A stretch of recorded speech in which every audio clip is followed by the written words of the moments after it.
Last class में हमने planning का ओवरव्यू दिया था। प्लानिंग में एक स्टैंडर्ड था हमारे पास आइजा 315, और क्लास का पर्पस ये था कि हमें सिर्फ इतना पता चल जाए कि यार ऑडिट रिस्क होता क्या है। सही, ऑडिट रिस्क होता क्या है, और ऑडिट रिस्क को आइडेंटिफाई करने के लिए मुझे क्या करना पड़ेगा, मुझे और रिस्क फैक्टर्स कैसे पता चलेंगे, जब मैं अंडरस्टैंडिंग ऑब्टेन करूंगा, अंडरस्टैंडिंग एनवायरनमेंट की ऑब्टेन करूंगा, एंटिटी की ऑब्टेन करूंगा, ताकि मुझे कुछ इंफॉर्मेशन मिले और उस इंफॉर्मेशन से मैं ये कह सकूं कि फाइनेंशियल स्टेटमेंट की इन्वेंट्री की वैल्यूएशन में कोई रिस्क हो सकता है। रिस्क क्या है कि जी शायद रिस्क ये है कि जी जिम्मेदारी मैनेजमेंट की क्या है, to prepare FS in accordance with IFRS, और मैनेजमेंट ने आईएफआरएस के हिसाब से नहीं बनाई होंगी। यही मेरा क्या होगा प्यारे बच्चों, यही मेरा ऑडिट रिस्क होगा। ये बात सबको समझ आती है, ये बात क्लियर है। अच्छा, 2 से 3 चीजें बड़ी इंपॉर्टेंट और बड़ी अहम है। प्लानिंग में कुछ और चीजें जो जब हमने देखनी है, प्लानिंग के स्टैंडर्ड में भी और भी चीजें हैं जो हमने देखनी है, लेकिन अगेन हम कर क्या रहे हैं, हम एक कंप्लीट थोड़ा सा एक ओवरव्यू दे रहे हैं।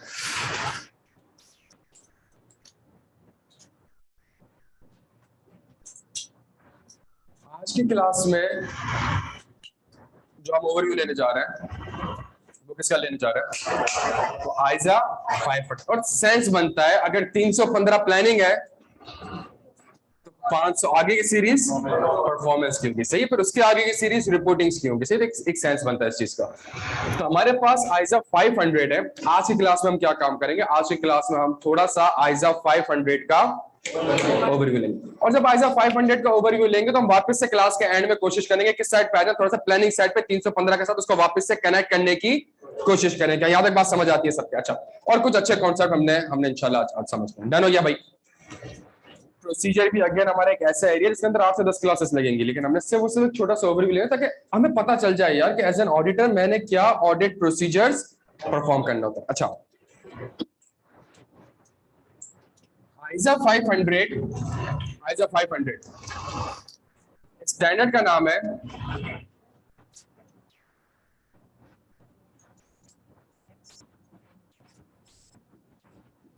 स्टैंडर्ड का नाम है ऑडिट एविडेंस। सही है, मैं लिख देता हूं यहाँ पे आइजा 500 स्टैंडर्ड का नाम है ऑडिट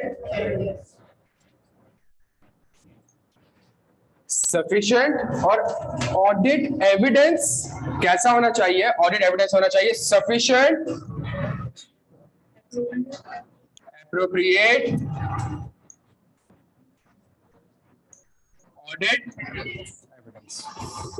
ऑडिट एविडेंस कैसा होना चाहिए, ऑडिट एविडेंस ऐसा होना चाहिए जो कि सफिशिएंट भी हो और एप्रोप्रिएट। तो आज की क्लास में हमने किस वर्ड के ऊपर फोकस करना है, आज की क्लास में हमने फोकस करना है सफिशिएंट, एप्रोप्रिएट, ऑडिट। आज की क्लास में हमने 500 की साइड पे सिर्फ इन 3 वर्ड्स को समझना है, सफिशिएंट, एप्रोप्रिएट, ऑडिट एविडेंस। क्या यहाँ तक मेरे प्यारे बच्चों बात समझ आती है सबके? ये बात समझ आती है। अच्छा, फिर हमने एंड में प्लानिंग से लिंक करना है बच्चों, तो बड़ा एक्टिव रहना है आज की क्लास में, बहुत एक्टिव रहना है। अच्छा, सफिशिएंट का मतलब है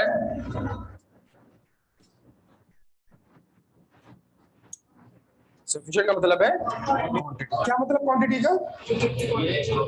कोई बात समझाएगा क्या मतलब क्वांटिटी का? पढ़ चुके हैं, देखें अब थोड़ा सा एक्टिव रहना है बच्चों। सैंपलिंग, हाँ, जो आप सैंपल सेलेक्ट करोगे वो सैंपल्स क्या होने चाहिए, सैंपल्स क्या होने चाहिए। अगर 10 लाख ट्रांजैक्शन हुई है सेल्स की, 10 लाख सेल्स इनवॉइस बनी है, आप 2 देखें और आप कहें बाकी 10 लाख भी सही है, नहीं तो ये एविडेंस तो है। समझ रहे? आइजा कहते हैं ऑडिट एविडेंस क्या कैसा होना चाहिए, सफिशिएंट होना चाहिए। प्यारे बच्चों, सफिशिएंट क्यों होना चाहिए? क्यों? वही तो पूछ रहा हूँ, क्यों? बिकॉज आपका ऑब्जेक्टिव क्या है, आपका ऑब्जेक्टिव है to obtain which is the. तो जब एश्योरेंस हाई लेवल की चाहिए प्यारे बच्चों, तो एविडेंस भी सफिशिएंट। ऐसा नहीं हो सकता कि 15 लाख ट्रांजैक्शन हुई, आप 2 ट्रांजैक्शन देखो और आप कहें मैंने high level of assurance obtain कर ली है, मैंने रीजनेबल एश्योरेंस ऑब्टेन कर ली। ये ऐसा नहीं हो सकता। क्या यहाँ तक बात समझ आती है?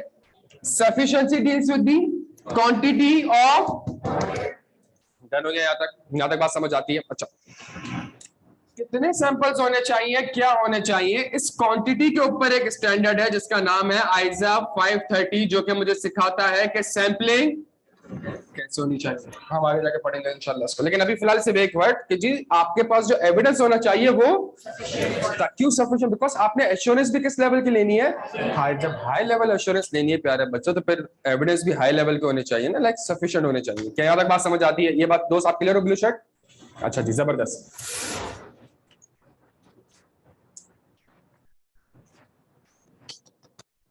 सुनिएगा, हम क्लास के एंड में प्लानिंग किसी तरह उसको लिंक करेंगे बच्चों को थोड़ा सा एक्टिव। एप्रोप्रिएट जो ऑडिट एविडेंस है, ऑडिट एविडेंस क्या होगा? ऑडिट एविडेंस क्या होगा?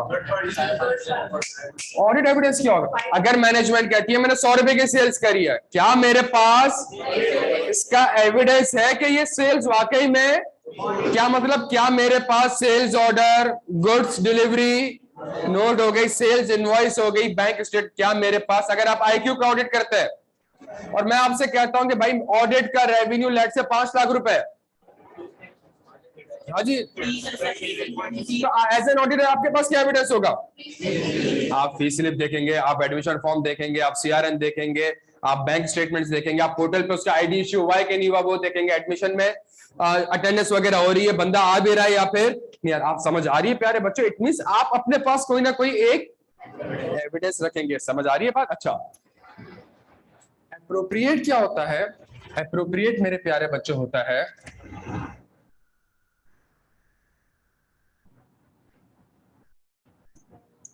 रेलिवेंट। बच्चों बड़ा एक्टिव रहना है, सुनिएगा, देखो बड़ा एक्टिव रहना है। Relevant and reliable. जो आपके पास जो एविडेंस आप ऑब्टेन कर रहे हैं, सुनिएगा मेरी बात को, देखिए मैंने बैठ के एडमिशन फॉर्म भी देख लिया, मैंने बैठ के बैंक स्टेटमेंट भी देख ली, मैंने बैठ के पोर्टल की आईडी इश्यू हुई है कि नहीं भी ये भी देख ली, मैंने बैठ के सीआरएन भी देख लिया कि बच्चा वाकई में जेन्युइन है भी, या मैंने सारे काम, तो ये एविडेंस तो है, लेकिन क्या ये एविडेंस सफिशिएंट है? तो मतलब अगर मैं कहता हूं मेरे पास ऑडिट में 100 बच्चे हैं, तो क्या मैंने 70-80 ट्रांजैक्शंस को वेरीफाई किया? सफिशिएंट। एप्रोप्रिएट जो मैंने एविडेंस लिए, क्या वो एविडेंस मेरे एप्रोप्रिएट है? तो एप्रोप्रिएट के लिए वो कहता है दो चीजें हैं, रेलिवेंट एंड, सुनिएगा, रिलायबल क्या है? रिलायबल क्या है प्यारे बच्चों? रिलायबल ये है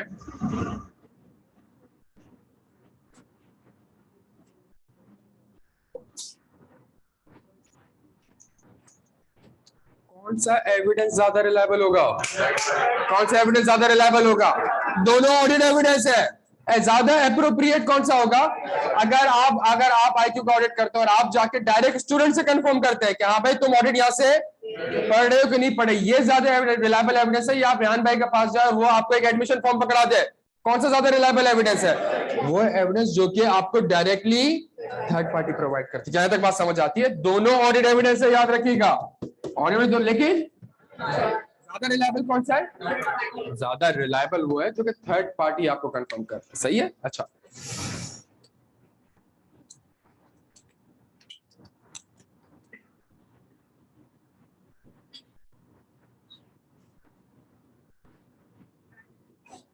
कौन सा एविडेंस? स्टूडेंट ने आईक्यू को कंफर्म किया, आईक्यू ऑडिटर को कंफर्म कर रहा है, ये ज्यादा रिलायबल है, या स्टूडेंट डायरेक्टली ऑडिटर को कंफर्म कर रहा है, ये ज्यादा रिलायबल है? वो एविडेंस जो डायरेक्टली आपको रिसीव होगा वो ज्यादा रिलायबल है। प्यारे बच्चों, यहां तक बात समझ आती है? वो एविडेंस जो कि आपको डायरेक्टली रिसीव होगा वो ज्यादा रिलायबल है। बेहतरीन, बहुत जबरदस्त मेरे बच्चों। अच्छा,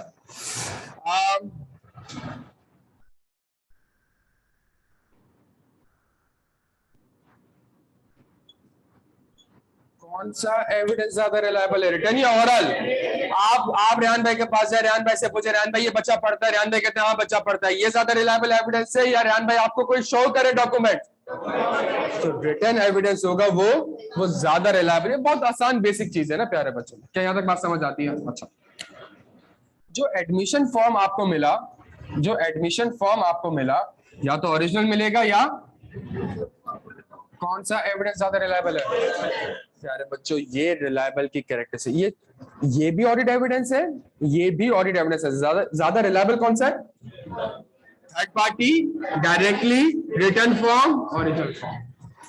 ऐसा हो सकता है अगर आईक्यू का एक बैंक अकाउंट है, सर सी बात है, अगर वो बैंक आपको डायरेक्टली कंफर्म करे कि हाँ आईक्यू का इतना पैसा हमारे बैंक में पड़ा हुआ, ये ज्यादा रिलायबल एविडेंस है, या फिर रेहान भाई वगैरह आपको भी फोटो को भी बैंक स्टेटमेंट में पकड़ा है, ज्यादा रिलायबल कौन सा होगा?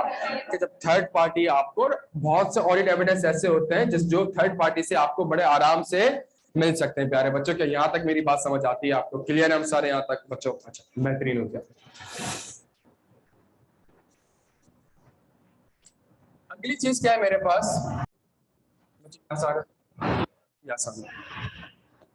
बिल्कुल बेसिक चीज से अगेन एक ओवरव्यू ले रहे हैं कि audit evidence as an auditor होता क्या है। तीसरा वर्ड क्या है मेरे पास? ऑडिट एविडेंस ऑब्टेन करने के कुछ तरीके हैं। ऑडिट एविडेंस ऑब्टेन करने के कुछ तरीके। पहला तरीका, जल्दी जल्दी, इंक्वायरी। पहला तरीका, भाई आप गए रेहान भाई के पास, आपने रेहान भाई से इंक्वायरी कर लो। पहला तरीका, भाई फीस कितनी है, बच्चे कितने हैं, क्या है क्या नहीं है, पूरा सीए पढ़ाते नहीं है, इंक्वायरीज करिए आप। यहाँ तक बात समझ आती है। दूसरा तरीका,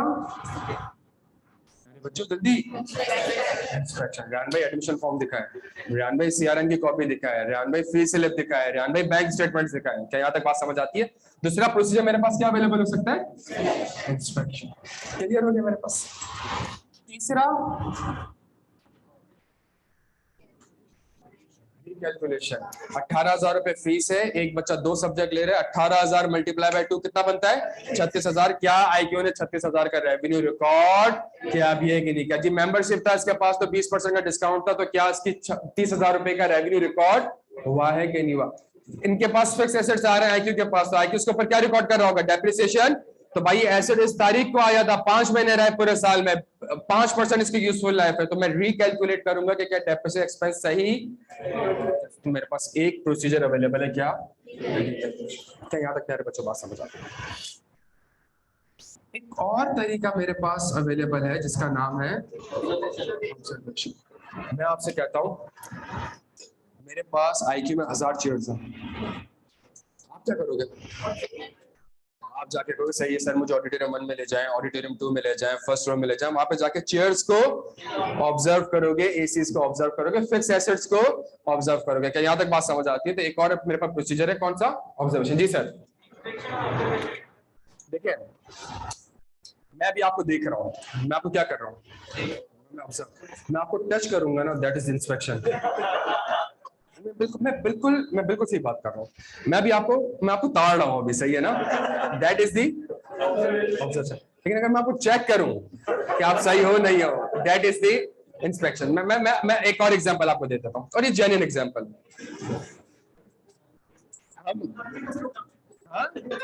नहीं, आप प्लीज, आप लोग जितने सवाल मुझसे चाहे पूछ सकते हैं, बिल्कुल पूछ सकते हैं। मैं आपको नहीं मुझे अभी इंस्पेक्शन की क्या है जो मजा आएगा जानिए।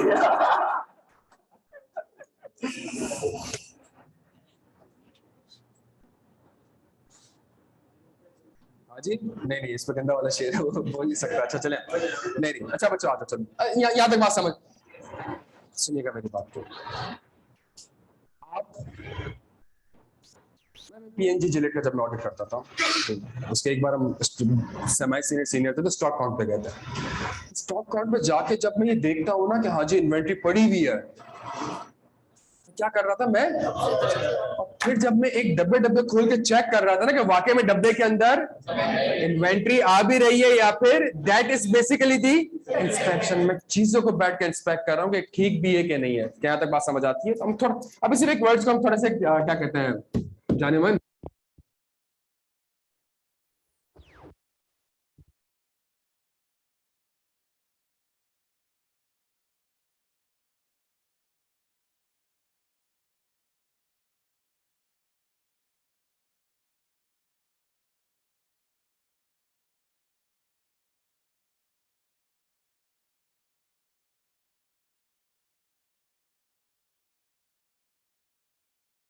एक्सटर्नल कंट्रोल, क्या यहाँ तक क्लियर हम सर? अच्छा जी सर, अगर अगर आप कंफर्मेशन भेजे और उसका रिप्लाई नहीं आता तो 500 के बाद जो अगला स्टैंडर्ड है उसका नाम है आइजा 505 एक्सटर्नल कंफर्मेशन, जो कि आपको बताता है कि अगर कंफर्मेशन का रिप्लाई नहीं आएगा तो आपने क्या करना है।